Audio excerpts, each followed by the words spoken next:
Hey everybody, we are the Jersey Comic Crew. We're still here bringing you the news and reviews of all your favorite comics, TV shows, podcasts during this crazy time. I am still Chris Heller, and with me over Skype is still... Rob Moran. I am so happy we are still found a way to do this, guys. We want to take the moment to thank all of you for self-quarantining yourself during this crisis. Yes. As you can see, we cannot be near each other because one of us, I'm not naming names, might be the guy in the red shirt, is feeling a little under the weather. So we're going to do this Skype session for you. It's going to be not like a typical podcast where we talk about all these topics. Just going to do a couple here and there and make sure we give you that nerdy goodness throughout the weeks. So this is episode 1 of the quarantine. The Jersey Comic Quarantine. Hopefully it's only one, and that I'm either better enough to visit him or this quarantine is over. So we shall see. Yeah, man. It's been crazy, man. Like, how about you? How's your week been? How are you feeling, Mr. I might have a cold or might be dying? Yeah, so I'm pretty sure I have a cold / allergies. I'm coughing a lot, I'm sneezing, a little itchiness. That's scary during this time. During this time, you know, it's very similar to the coronavirus. It is. And my fiance keeps bugging me. She's like, you know what? You're playing it up. You don't have corona. Calm down. I'm like, no, I have a cold. Just make me soup. Just like, I know. Wait, so you're using this pandemic as a situation to have her get you things that you don't want to do. That's it. So I was like, all I want to do, I want to watch movies, read comics, and eat some soup. Yeah, I mean, this is a great way to catch up on things. Yes. And obviously, like, thank you to everyone who's watching this or listening. I hope this is helping with things you need to do or stuff you're looking to do. Please bear with us. This is our first time doing like the Skype stuff. Somehow me and Rob have always been able to get to each other and more like Rob getting here and doing the show. So just bear with us. We were trying our best. But yeah, it's nuts. I know you've been working from home for a while. When did you start working from home? Yeah, I started working from home officially Tuesday. So it's about almost a full week since the date of this recording. Are you going crazy yet? I'm going stir crazy. I didn't think I would because I like sitting at home playing video games and doing nothing. But when you're sitting at home doing actual work, yeah, you want to jump out a window, guys. And I'm sure you all understand. Yeah, it's interesting. We on my end, we started working from home Wednesday. Okay. And I work at a university, as you know, you may not know. So we actually we're still open, and thank God Governor Murphy came in and was like, yeah, we're closing down schools. There's a chance we would still be there. So all the students are on, all of our students are on home. They're home doing classes from home until the end of the entire year. Pretty sure commencement's going to be canceled this year, and they might have to do that online. People are going to have to walk online? Well, no, they wouldn't walk online. They probably would tune in. And I mean, this is very preliminary. I don't even know if this is a thing or not. But my guess would be possibly, they tune in online, they play music, read the names, and like show a picture, maybe like their graduatory picture. Okay. And while maybe a couple of the president and the cabinet people are kind of like doing something on the live stream on Twitch. Yeah, exactly. So some donations to the school while you graduate. There you go. So that might be the case. But we don't know yet. But we started working from home Wednesday. So it's only been a couple days for me. But this is nothing for me. Like you're talking about social distancing, and obviously everyone needs to listen. Social distance the hell out of it. Like, that's the only way to slow this curve. Our health system is really underprepared for this in a really, terrible way, in all seriousness. I know I giggle because I have to laugh if I don't cry. But if, social distance yourself and everyone's like, yeah, social distancing. Like, are you going to be okay? What are you going to do? I'm like, really? Like, I've been social distancing since 3rd grade. This is nothing for me. That's the way of life. I know for introverts, my way of life right now, they're like, oh my God, I don't have to go out.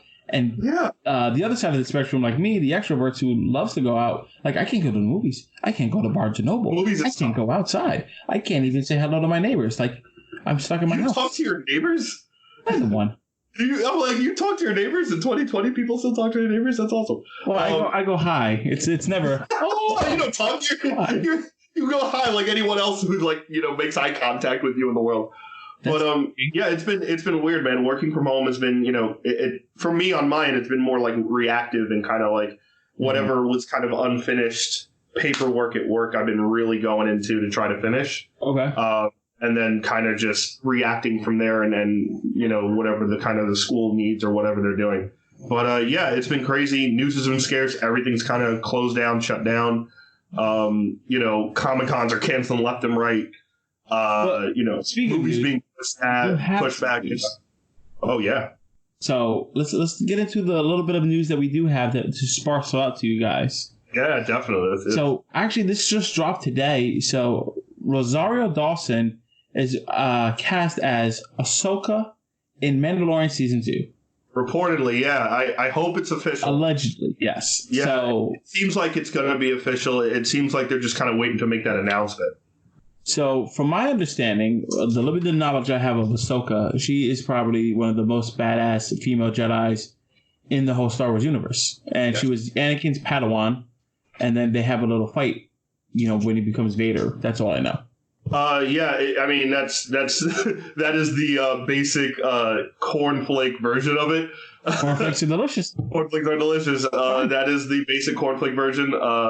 It is basically she is so popular in the Star Wars universe. She's more popular than Rey as a female character. A lot of people are not happy with Rey. 2 cartoons and Rey's had 3 mainstream movies, but Ahsoka is kind of the character that is absolutely beloved by all Star Wars fans.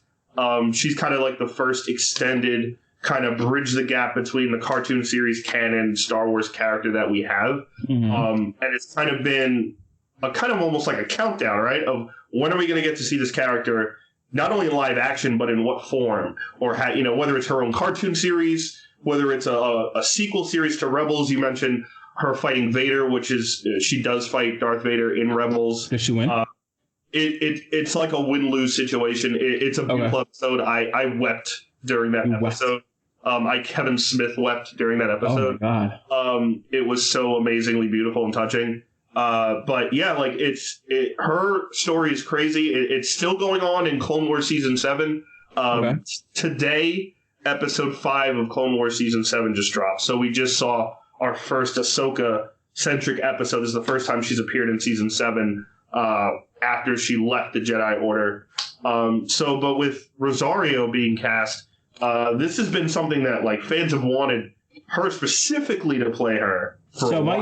My question to you, I think Rosario Dawson is a fantastic actress. I think she's going to knock it out of the park. Same. Especially seeing Ahsoka, like my knowledge of Ahsoka, I always see her as a young person, but that doesn't mean she stays that way. Like in Rebels right now, she's she's a more mature, she's an adult Jedi, right? Yeah. 100%. So in Mandalorian season 2, what role do you think we're going to get with Ahsoka? Do you think it's going to be high action, is she going to fight the guy with the darksaber? Do you think we're going to get a cool story with her? Or do we going to get like just a nod, like, oh, there she is, and then Mandalorian is doing his own journey? Yeah, I think you kind of hit on all points there. I think right now our thought process could almost be endless, right? Like, yeah. Rosario Dawson, first of all, like you said, nailed on the head, perfect casting. Like, fans have been doing art with her as Ahsoka for years now and talking about her. Where we last see Ahsoka is the end of Rebels. And she is a full-fledged adult. She's not the teenager to young woman we see in Clone Wars. We see her in Rebels, which is, right before Episode 4. So Rebels is taking place, that cartoon series in canon, right before, Rogue One, A Star Wars Story, and then A New Hope. So wait. Yeah. The current season is taking place at that point?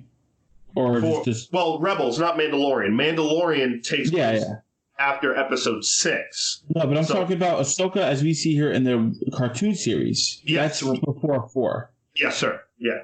Okay, that is before 4. That is during the period of the rebellion, like, growing, before they even officially, like, call it the rebellion. There's even an episode in Rebels, in one of the seasons, I can't remember which one, or obviously specific episodes off the top of my head, but you see, like, a young Princess Leia, like, even, younger than in the movies where we see Carrie Fisher for the first time. We see a teenage Princess Leia. So this is like the rebellion starting, being growing, the idea kind of formulating into these worlds of, like, hope and possibly, getting out of the Empire's, thumb. And, when we see Ahsoka again in Rebels, she's already an adult. She's been doing her own thing away from the Jedi Order, whatever that is. We have no idea fully. And now my guess for Mandalorian would be to see her, obviously, from 4 to 6, right? Where we don't know that in between story, obviously, right? Well, yeah, we know we don't know at the moment at all. We know that Mandalorian season 1 takes place after episode 6, so this would be after the classic series of Luke, Han, and Leia. So basically, the only thing we would know about Ahsoka is that she survives throughout the Empire. If she's going to be Mandalorian season 2, now could this be a connection with seeing Moff Gideon and the Darksaber at the end of Mandalorian season 1? That would be awesome to see her fight. Could this be a test to I think one thing they have to do is say, hey, if Ahsoka's in the season, they can't make the show about her. It still has to be about the Mandalorian. So that's my thing. Like, if we're introducing this amazing Jedi, like, you know me, I love seeing wizards with light swords jumping around doing crazy things, right? Yeah. And that's kind of like introducing a bomb into this universe. Like, it's so enclosed, right? Like, the craziest thing we've seen is, like, what the Mandalorians could do, right? And then we see at the end, Moff Gideon has, like, this Darth Saber, and we're like, whoa, what is that? Now you're introducing this other Jedi that huge fan following, right? Yeah. So that's like introducing Batman into the Arrowverse. Like, you run 100%. The risk of having somebody who would take the whole show. So my belief is that we're going to see her in a smaller capacity. I think he's going to go to a planet. She's going to help him do something. Maybe they fight together, and then she has to go off on her own journey. And that kind of opens the door and sets up the dominoes, if you will, for her later down the series, right? Like in the Star Wars mythos, doing something in the future. And maybe we can follow her story from now on, Yeah, I agree with you 100%. I think this is the, almost like they did with some of the earlier Mandalorian episodes, where it almost was like there wasn't such a linear structure in how they did the season until like the very end, where kind of the pieces fell together. But early on, where it was like, all right, let's kind of test the waters. This is kind of like testing to see where the audience is going with us. Do they like this? Do they like that? I think with Ahsoka, you're 100% correct. I don't think we're going to get her in every episode of the season. I think we're going to get her in one episode, maybe 2 episodes. If it's, they do like a 2-parter and it's some why not? Epic part of the season or like the finale. But I think this is setting up for her to have her own show. I think this is setting up for her to open up into her own TV show, whether it's This Place in Time or not, for Rosario Dawson to play this character and open it up for a future series. All right, guys. So that is our thoughts on Rosario Dawson being cast as Ahsoka in The Mandalorian Season 2. Let us know down in the comments below what you think of this, and also if you're tired of us yet doing this Skype interview. Because, I see my beautiful room. Chris thinks it's ugly. But you let me know down in the comments. I don't think it's ugly. I just think it's messy. It's like there's like one thing out, and like you see my demon cat right there. Yeah, because the demon cat fit. But they didn't see the controlled chaos of what you were like throwing stuff earlier. Oh yeah, it was crazy. Great. I like the glow in the background. Thank you. Speaking of controlled chaos, guys, we're gonna talk about the 3 Jokers. So the 3 Jokers is finally getting a release window. So this story has been postponed for at least over a year, right, Chris? It has to be over a year. I mean, it's basically been postponed so long that I forgot how long it's been postponed. Yes. So what is the release window? What are we looking at here? We're looking at a couple of days, a couple of months, a couple of years. We're looking at June. We're looking at June finally. Jason Fabik, who, as you know, if anyone's seen his work, he's beautiful. Easily one of the best in the business. He's been trained by guys like David Finch, so obviously know he's really good. He takes a long time. He takes such a long time to draw, which is why he's not doing like a monthly book, right? Like we don't see him doing monthly series books like a Justice League anymore. What he did with Jeff Johns and the New 52, or like a Batman or a Superman or a big time book, because he takes so long, and he is one of those people who's like, I don't care about your deadline. I'm going to do this right. You know what I mean? So obviously he's been spending his time, honing his craft for this book, right? Devoting himself for this book. I guess my big question to you and to all you who are watching, is it too late? Like the seed and the notes and the breadcrumbs have been coming around in DC for, like we said, over a year now. And with this Joker storyline, when we first heard it, the internet and the nerd world exploded. Yeah. Now, is it too late? Like, it coming out in June and this taking too long, is that going to put a hindrance on the story? We saw that happen recently with Doomsday Clock. You know, how those big delays severely impacted how good that book is viewed. Whether or not it's good on its merit is not how it's perceived in the comic book pop culture atmosphere.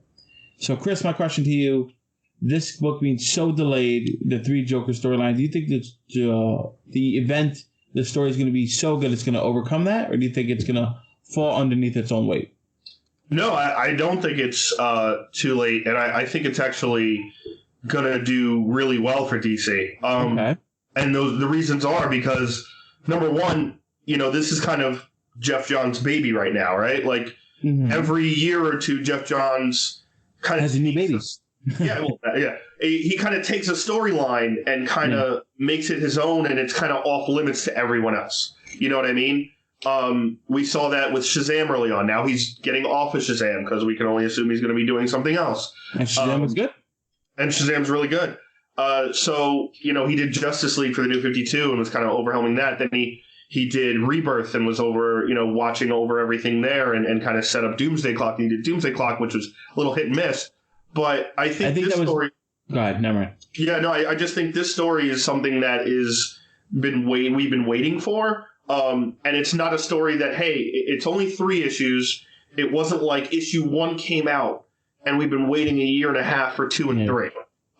It's had a lot of time, and even though it isn't out, one thing that is positive for the internet is conspiracy, right? You can go on the internet, you can talk about storylines, you can talk about things that aren't even out yet. People have just been talking about the possibilities for the storyline, and I don't think it's so much as died down, if not fueled the fire to maybe add more to the story. So I think, obviously the story started in his Justice League run where Batman sits on the Mobius chair, asks the question, who is the Joker, and he can't believe the answer that it's not the only one.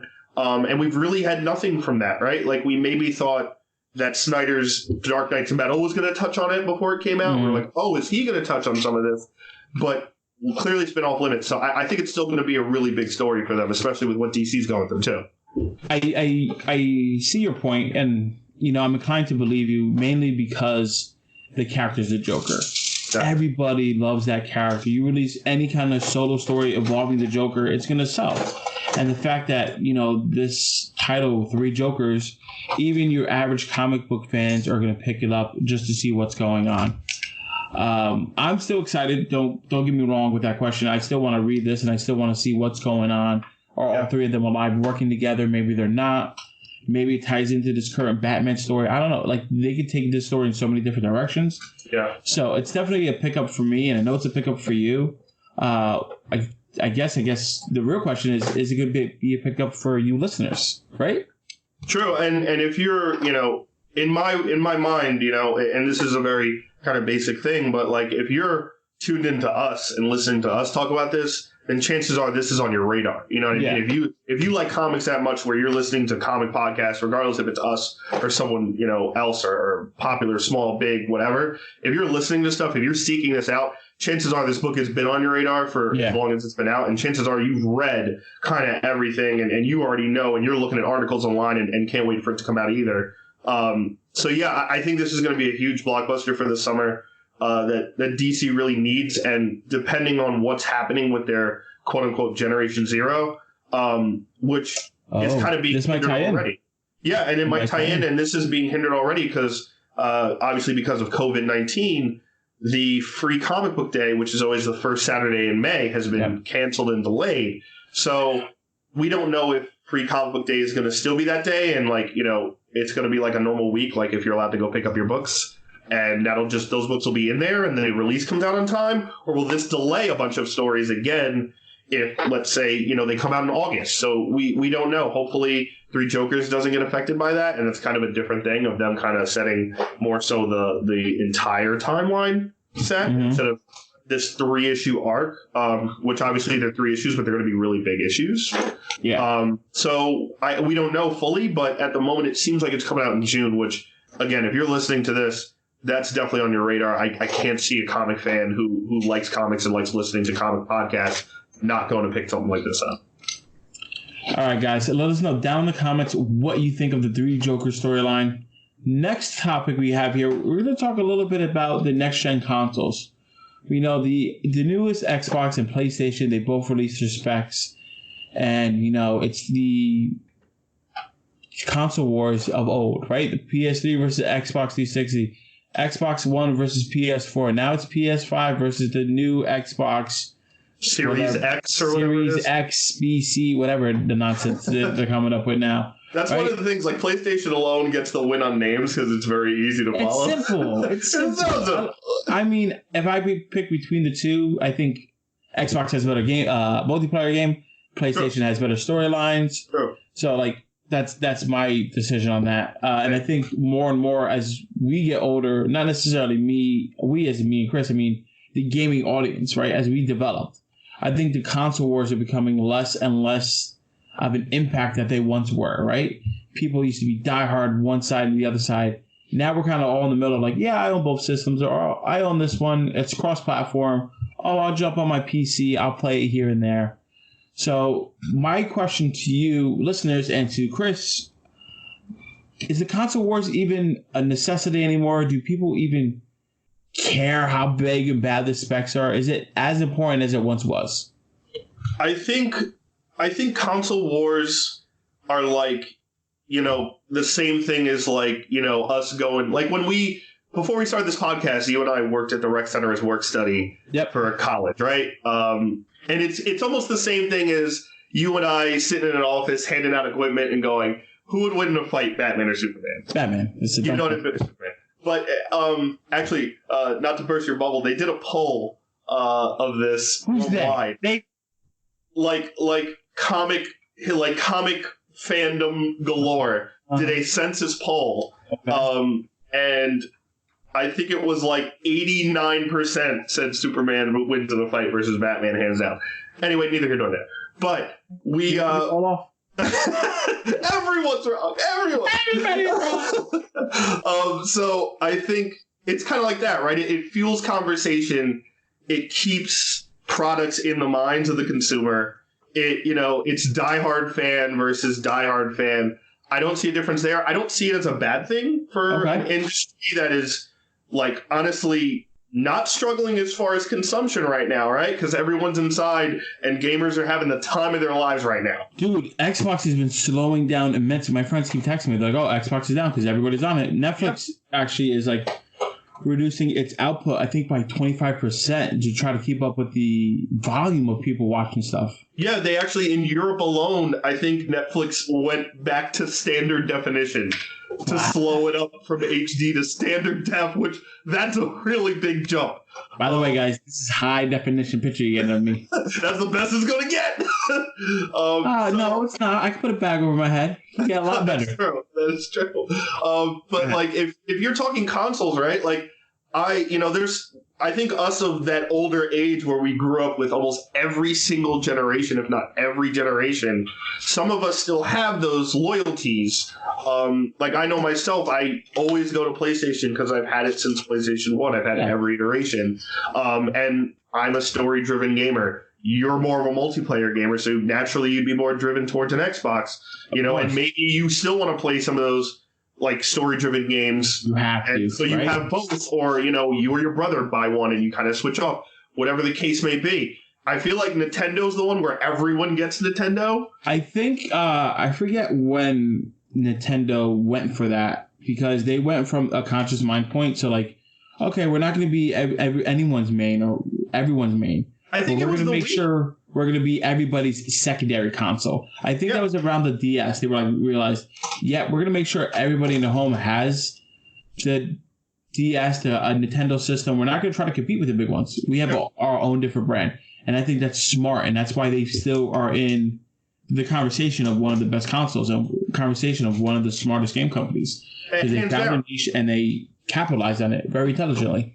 Yeah, and I think we started that, right? When they brought the Wii out, that was... I thought you meant me and you. I was like, oh, yeah, we called them. We did. Yeah, we did. Them. But the WII, the Wii system, I think was the first, right? Because, when they went from N64 to GameCube, GameCube were like, oh, they had the mini disc, and it was trying to compete with like the PS2 era, the Xbox, the first Xbox era, but it was a little too late. You know what I mean? And I think once Wii came out, they were just like, hey, we're going left field here. We're turning the corner. We got remotes. We got sensors. You know, we got interactive, and we're throwing the family in, plus all those games you love.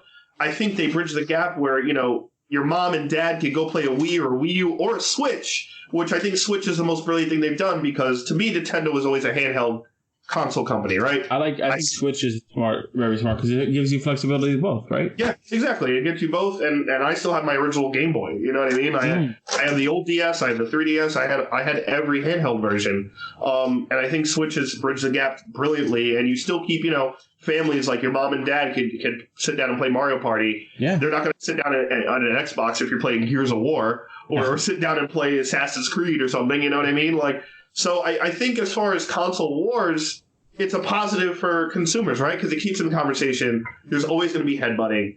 And one is constantly trying to outdo the other, right? Yeah, and I think it's tougher now. I think the Xbox 360 gen, where it was PS3 and Xbox 360, I think 360 completely took that generation by storm. Yeah. I think PS3 was overpriced at the start. When it came out, it was $600. I didn't get a PS3 until like 4 years later when they brought the Slim out and it was like $250. That was like when I started, I had to catch up on like 25 games that came out. That generation was tough because I didn't get an Xbox 360, even though I have one now that just sits in the room. I went to Xbox 360 because of that. I had PlayStation 1, 2, and then my dad was like $600 versus $300. They have the same games, and I'm like, yeah, let's do it. Yeah, and then you got your, you know, and all the Halo games and all the first parts that came out for that put 360 over the top. Yeah, and then I think as far as Xbox One, PS4, I think PS4 took it this current generation by storm, with, you know, just the amount of AAA games that they made, and they were like, we are not, you know, they said, hey, look at the past. Look what we just dealt with PS3. This is not going to happen again. They definitely sold the most units. I'll say that much. That too. And selling units is kind of the ball game, right? So I think that's going to be interesting in this gen. I mean, I think the specs are kind of even, right? I think you and I have talked about this before. It's going to be about load time speeds. Exactly.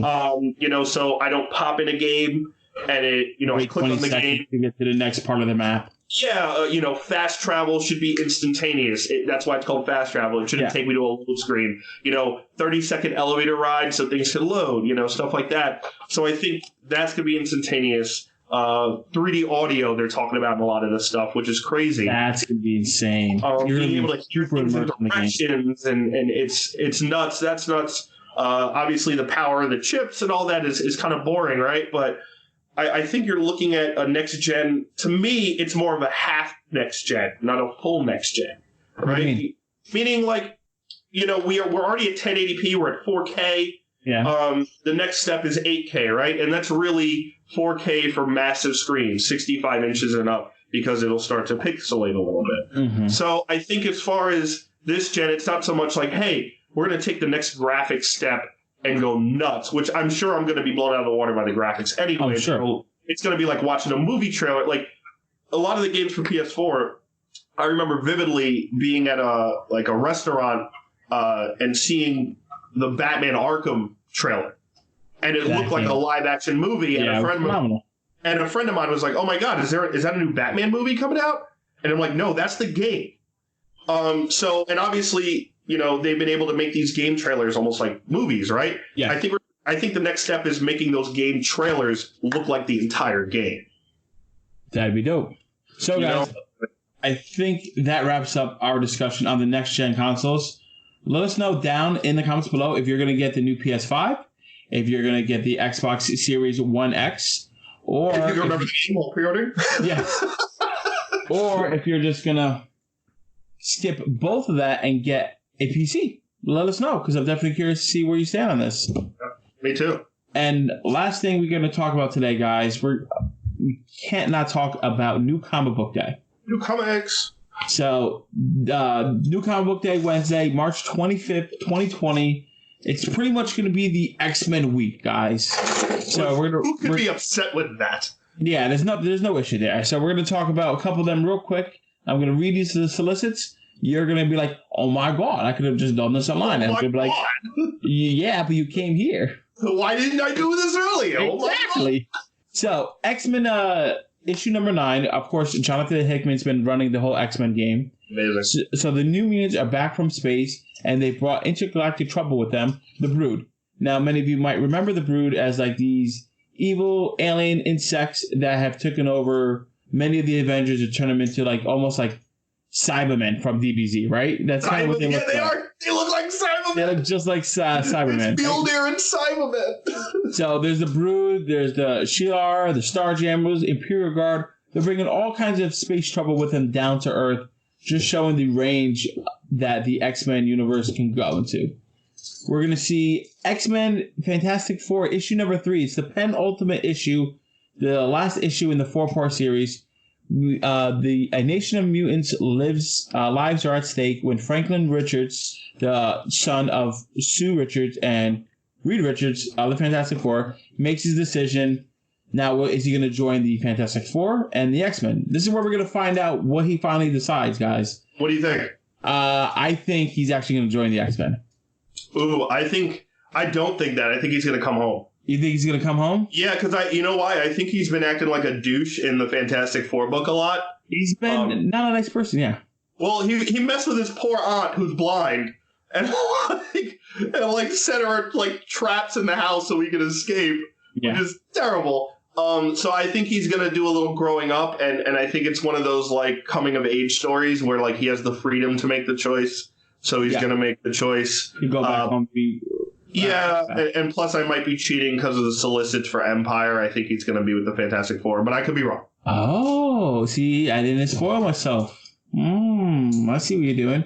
Now, guys, it wouldn't be the X-Men without talking my man Wolverine. So Wolverine issue 2 is out. Wolverine has never been one to back down from a fight, not even from a combined assault from Lady Deathstrike, Sabretooth, and Dr. Cornelius. So we're going to see Wolverine fight some of his meanest and baddest villains in this.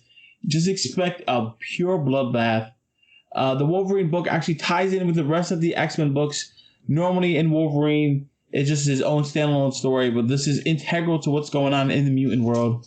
So if you're reading the X-Men, you're reading X-Force, you need to pick up this book because it's definitely a fun ride. I'd like to see, instead of Dr. Cornelius, Wolverine fight Yukon Cornelius from the Rudolph the Red-Nosed Reindeer story. Oh, I think Wolverine will lose.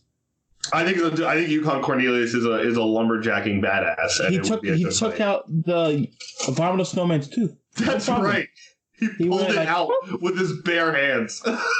You can't beat that, guys. You can't beat Rudolph. I don't know how you can. Have you seen, side note, have you seen the image of like the Grinch and Max, his dog, dead, like laying down? No. And then it decays. Hold on. And then it decays and it reveals that because he's in a Santa suit, the Grinch is actually Jack from Nightmare Before Christmas, and Max died and become Zero, the ghost. Oh, wow. That's kind of crazy. That'd be really cool if it doesn't connect, but can you imagine? I can see it. That's crazy. I can kind of see that. All right. Speaking of crazy and outworldly, we're going to talk about Nightcrawler. Giant Size X-Men issue number 1, Nightcrawler edition. It's going to focus on Nightcrawler. We do know that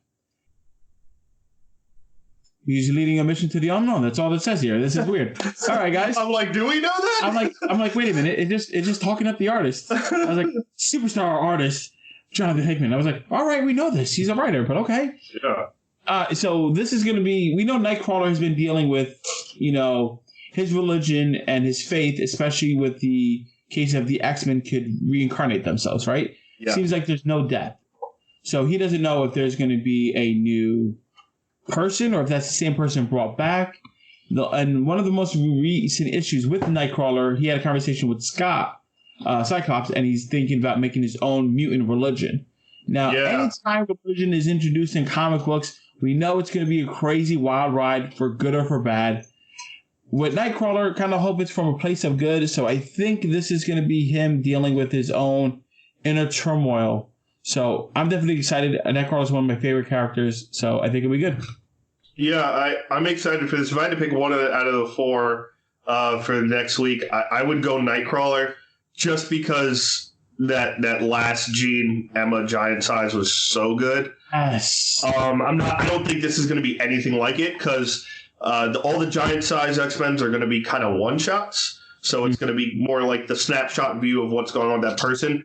I would assume it's going to build on what you just said, where it's Nightcrawler like figuring out not only what he believes in his own faith compared to this reincarnation level event stuff that's going on with the X-Men, but also how he wants to take that further and try and either help his other X-Men or try to make them see a new view and how that would affect them compared to what Charles is kind of doing in the background.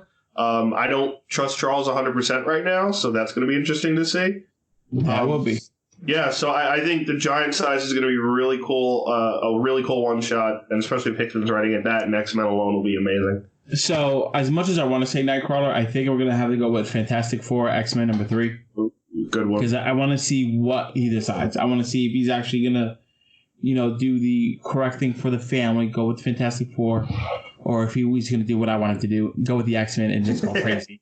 You just want it just so he does what you want, so you can read that and be like, yeah, I told you, that's right. Yeah, yeah, that's exactly right. So, like, I mean, I get it. All 4 of those books are awesome, and I'm so happy also that the X-Men's going through a renaissance right now. And not only just a renaissance, but a new direction of renaissance where not every issue is like some type of time warp, like they're in the Rocky Horror Picture Show. I'm so glad we're getting away from the time warp nonsense. Same. And I'm really excited for what's gearing up for the Swords of 10, I believe it's going to be called, not X. I think they're doing like Powers of 10 with the Roman numerals. So yeah, I mean, Hickman has not, in my opinion, let me down in any of his Marvel books. I can only assume things will start even more so piecing together like a puzzle. And the X books are great. So, and seeing what's going to happen next in Wolverine, seeing that story grow, finally getting his book back and finally kind of having a consistent storyline that doesn't involve him dying or looking for Infinity Stones or time travel. Remember when he got the weird heat claws? What happened to that? The heat claws, exactly. I don't know. I don't know if there's a chance Hickman may have been like, yeah, no. And let's just forget about it, right? That was in like one issue, and they were like, nah. Yeah, and it was like Return of Wolverine. He had the heat claws. Hickman may have thrown those out the window and been like, yeah, no. This is Wolverine. Let's not make this ridiculous. And who knows? Maybe they'll come back in a big bad way. We have no idea. I'm kind of okay without the heat claws. I think Wolverine's dangerous enough. Yes. And I think that kind of overpowers him unless they're trying to, do some type of bridge to the Phoenix, which we know that he becomes the Phoenix in the future. We see like the King Thor book. We see a lot of stuff Jason Aaron wrote where he's the Phoenix in the future, like a billion years in the future. But I think all the X books are great. It's going to be great to see this culmination. And obviously, support your local stores, especially comics right now. If you can pick up your books, I'm sure a lot of stores across the country. I know my local comic shop's on a limited schedule. They're only open Wednesdays and Saturdays now. But as long as they're shipping books, then, man, definitely, if you have the monetary income to do so. I know a lot of people are trying to figure that out as well and maybe not getting paid from their job that says send them home. But if it's something you can do, definitely support those local shops because they're going to be struggling. I have a feeling there's going to be a lot of them that are going to be shutting down, unfortunately. I know a lot of books, a lot of comic book stores are doing curbside delivery and curbside pickup. So you can always go, let them know you're coming to pick it up. They'll pick it up for you. They want to keep their loyal comic book fans. And even if you're a new fan looking to get into comics, don't let this be what stops you because these local comic book stores are more than happy to work with you. Like I've seen countless comic book stores online like, we need your business. We're still here for you. Mm-hmm. We'll do free delivery. And when they mean free delivery, that's not like, oh, here, UPS man. Most of the time, that's probably them getting in a car, going to your home and dropping off the books. Yeah. And that kind of shows the community we have here as comic book and pop culture and nerd fans, right? That we're here to look out for each other during these times of crisis. And that's why we want to at least put out some kind of video for you guys that are watching every week, whether it's 2 of you or 2,000 or 2 million. We want to make sure that you still get your nerdy news from your Jersey Comic Group. 2 million would be nice. One day, maybe tomorrow. Maybe tomorrow, right? Yeah, you never know. You never know. Hey. But yeah, no, I agree with what Rob said, and I know even my comics shop, he's free. I think it's like free delivery anything over like $20-$30. So yeah, he's absolutely right, and obviously comic stores aren't the only thing. Your local stops and your local stores. Obviously get what's important first. If you have some monetary income, definitely get the hand sanitizers, get the toilet paper, and then the not even toilet paper. Get vitamins. Get preemptive medicine. Toilet paper's fine. It'll be fine. Let's not go crazy. All right, guys. I think that wraps up this episode of the quarantine special Jersey Comic Crew. Quarantine.